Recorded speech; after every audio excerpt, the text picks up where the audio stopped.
je ne comprends pas comment on peut remettre en cause le travail que j'ai pu faire, réel. J'étais un homme de terrain au service de Jean-Jacques Candelier. Les pneus de ma voiture s'en souviennent.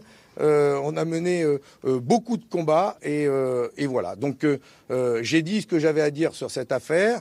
Je respecte beaucoup le travail des journalistes et c'est d'ailleurs et la liberté de la presse, mais aussi la démocratie qui permet qu'on puisse comme ça mener des enquêtes. Et donc je réponds que j'ai travaillé beaucoup, et travaillé avec Jean-Jacques Candelier. Et je suis fier comme lui et avec mes autres collègues du travail que nous avons pu faire ensemble. Voilà pour la réponse. Les accusations, c'est Mediapart. Fabien Roussel a été entre 2009 et 2014 l'attaché parlementaire de Jean-Jacques Candelier, donc député communiste de la 16e circonscription du Nord. Il était alors payé 3 000 € par mois pour ce travail, soit près d'un tiers de l'enveloppe dévolue aux députés pour rémunérer son équipe. Il est dans le même temps, Fabien Roussel, dès 2010, à la tête de la Fédération du Nord du Parti communiste à titre militant et bénévole. C'est ce qu'il a dit. Est-ce qu'il peut continuer sa campagne après ces révélations, Fabien Roussel? Qu'est-ce que vous en pensez, Daniel Simonet? Bien, moi, ce que je pense, c'est qu'à 1 mois et demi avant l'élection, je ne vais pas là commenter des éléments qui viennent de sortir. Monsieur Fabien Roussel a commencé à s'expliquer en disant qu'il avait effectué ce travail d'attaché parlementaire pour lequel il ne s'était pas caché. Moi, ce qui m'intéresse, c'est que cette campagne présidentielle, elle soit sur le fond du programme. Donc, n'attendez pas de moi que je donne plus d'éléments alors que je découvre la raison pour laquelle je vous ai posé la question à vous en premier, c'est que c'est, pardon d'être un peu cynique, mais une bonne nouvelle pour la France insoumise d'avoir un candidat communiste affaibli, alors que Jean-Luc Mélenchon, pour l'instant, est en tête dans les sondages à gauche et qu'il a vu ces derniers jours, ces dernières semaines, sa popularité sondagère, en tout cas, augmenter. Non, je souhaite qu'on aborde la question du fond. Aujourd'hui, il y a une urgence sociale, il faut décréter la situation d'urgence sociale, il faudrait à tout prix qu'on parle de l'augmentation nécessaire du SMIC à 1 400 €, qu'on parle de mettre en place une garantie minimum pour lutter contre la grande pauvreté, qu'on parle par exemple de la question de la crise du logement, qu'on aborde ces questions-là fondamentales et à 1 mois et demi du scrutin, voilà, qu'on se concentre sur la bataille programme contre programme, voilà, et les urgences des citoyens et des citoyennes dans ce pays. Il n'y a pas de sujet Roussel. Vous êtes d'accord, Benjamin Lucas? Moi, je crois que là, on est effectivement très proche d'un premier tour d'élection présidentielle incertain, dans un contexte où le pays ne va pas bien, où le monde ne va pas bien, et que, effectivement, les préoccupations de nos concitoyennes et de nos concitoyens, c'est qu'est-ce qu'on fait? Nous, on propose un revenu citoyen. Qu'est-ce qu'on fait pour éradiquer la grande pauvreté? Qu'est-ce qu'on fait face au péril climatique, qui est le plus grand défi auquel a été confrontée l'humanité? Après, nos compatriotes vont découvrir ou connaître ou approfondir leurs connaissances sur les candidatures qui sont posées aujourd'hui. Moi, il y a un article de Mediapart, je respecte évidemment ce que dit la presse, avec intérêt, avec attention, d'ailleurs Fabien Roussel lui-même le dit, et puis il y a la parole de Fabien Roussel qui se défend, mais je n'ai pas de commentaire à faire particulier, si ce n'est que les journalistes doivent pouvoir faire leur travail enquêté, et que si Fabien Roussel a des éléments qui tendent à corroborer ce qu'il dit, eh bien, il peut les présenter et y avoir l'audience pour se justifier tout à fait normalement. Alors, il y a 3 éléments de la gauche sur ce plateau, vous en faites partie tous les deux. La troisième, c'est vous, le troisième élément, pardon. Il n'y a pas de sujet, Roussel, nous dit-on, du côté des écologistes et de la France insoumise à 1 mois, environ un peu plus d'un mois. Non, on vous dit qu'il faut parler du fond. Oui. On vous dit qu'il faut parler du fond. Mais il y a un sujet. Ce matin, il réagit lui-même, donc on a envie de savoir ce que vous en pensez. Pas des moindres, hein, parce qu'on parle quand même Est-ce qu'on peut toujours être candidat quand on est, pardon, je précise ma question, est-ce qu'on peut toujours être sereinement candidat lorsqu'il y a ce type d'accusation?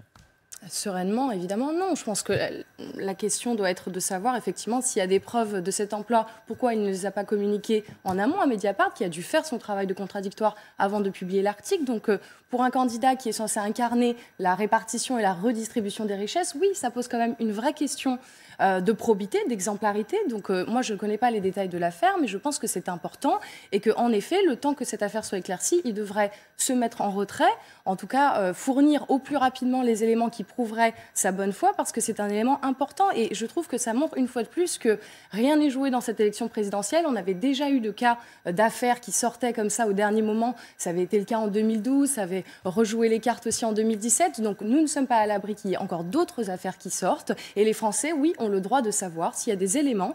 Et hier, j'étais quand même atterrée de voir tous les commentaires qui attaquaient Mediapart en expliquant que Edwige Plenel répondait à un agenda politique qui servirait éventuellement Jean-Luc Mélenchon. C'est quand même aberrant. Il est temps qu'on laisse travailler les journalistes quand même dans ce pays et qu'on respecte leur travail, comme le disait très bien Monsieur Lucas. C'est important. Moi, je trouve que c'est un sujet d'exemplarité. C'est une question d'argent public quand même. Donc, ce sont des faits graves qui lui sont reprochés. Donc, il faut que la lumière soit faite sur cette affaire et en attendant, effectivement, qu'il puisse éventuellement se mettre en retrait. Mediapart qui travaillerait pour Jean-Luc Mélenchon en sous-main, ce n'est pas moi qui le dis, évidemment. Hein, ce qui a été relayé hier, Céline Calvez, vous en pensez quoi? Non, je pense que, il y a la liberté d'information, Mediapart qui contribue. 2, je trouve que malheureusement, ça vient encore mettre de l'opprobre sur le boulot d'assistant parlementaire. Moi, j'ai une équipe et en fait, l'idée, c'est vraiment de montrer que en tant qu'assistant parlementaire, on a moult responsabilités, moult façons de travailler. Moi, j'estime qu'aujourd'hui, si Fabien Roussel a des preuves du travail effectué pendant plusieurs années, il a l'occasion maintenant de pouvoir les fournir. C'est ce qu'il dit, hein. J'en ai les preuves de mon travail et je vais pouvoir les fournir. Ce qui est étonnant, effectivement, c'est qu'il n'ait pas été sollicité avant par Mediapart ou qu'il ne les ait pas donnés avant à Mediapart d'une manière ou d'une autre. Est-ce que les journalistes ne lui ont pas demandé ou est-ce que lui ne les a pas donnés? Ça, c'est autre chose. On verra ça dans les semaines qui viennent. Peut-être, on verra ce qu'il en dit. Je vais vous faire écouter Fabien Roussel ce matin, qui a été interviewé évidemment à plusieurs reprises sur cette question. Lui dit: j'ai travaillé, évidemment, tout cela, ces accusations, elles ne tiennent pas debout parce que j'ai été attaché parlementaire ou assistant parlementaire en tout cas. Et donc les preuves de mon travail, elles existent véritablement. On va l'écouter dans un tout petit instant. J'aimerais qu'on revienne aussi sur... Fabien Roussel, vous l'avez vu, il était devant le MEDEF ce matin, comme d'autres candidats à la présidentielle, pour présenter ses idées, ses grandes orientations économiques. Il y avait un absent ce matin, c'est Jean-Luc Mélenchon. Pourquoi, Daniel Simonet?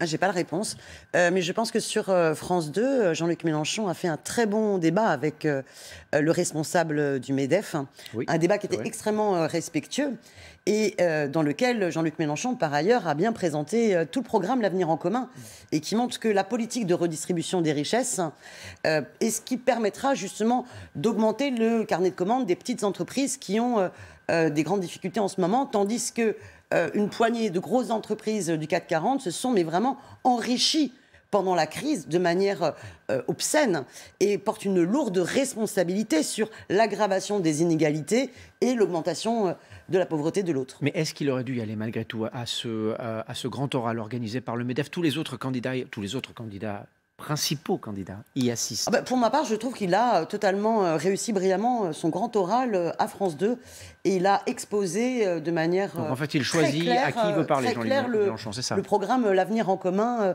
à ce niveau-là. Et puis, je pense qu'on est d'ailleurs la seule force avec l'Union populaire à avoir un programme extrêmement complet sur l'ensemble des sujets, y compris la question de la lutte contre la pauvreté. On vient de sortir notamment le dernier plan sur éradiquer la pauvreté, qui pour nous est vraiment un impératif. Mais vous avez énormément de mesures sur la redistribution des richesses, sur la révolution fiscale, sur également comment est-ce qu'on engage enfin ce pays. Vous nous dites que l'accès au programme économique de Jean-Luc Mélenchon est disponible pour ceux que ça intéresse évidemment et qu'il n'avait pas besoin de se rendre devant les chefs d'entreprise.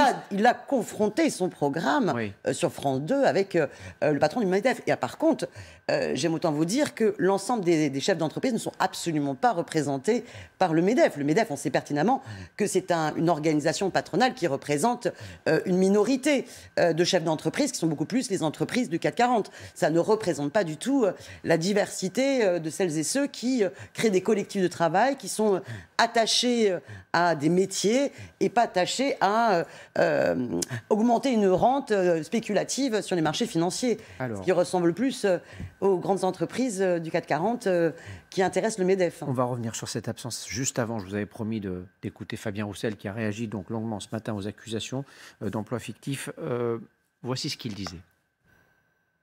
Il n'y a rien qui remet en cause mon engagement. Entrepreneur. On est pour votre campagne qui avait bien commencé pourtant. Elle va se potager, ma campagne. Attention à vous, ne vous blessez pas. Voilà, l'information qu'il faut retenir, vous l'avez probablement vu, c'est qu'il va continuer sa campagne. Il peut le faire en toute sérénité? Ah, on revient sur ce sujet. Oui, parce qu'en fait, ce son n'était pas encore arrivé. Oui, voilà, il vient d'arriver. Je pense que Fabien Roussel a expliqué qu'il continuait sa campagne et qu'il allait devoir fournir des preuves que les accusations de Mediapart ne correspondent pas à la réalité. Il n'y a pas grand-chose de plus à donner.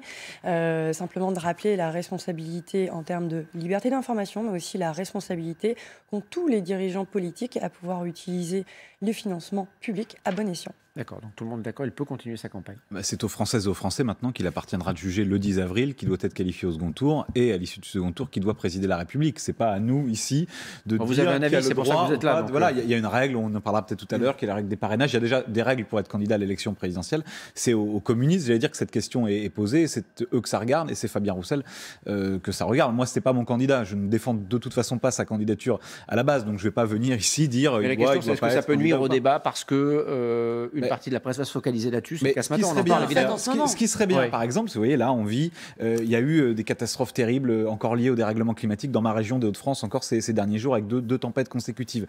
Il y a une crise sociale, on en parlait tout à l'heure, qui fait que des millions de gens sont dans la pauvreté, notamment les jeunes.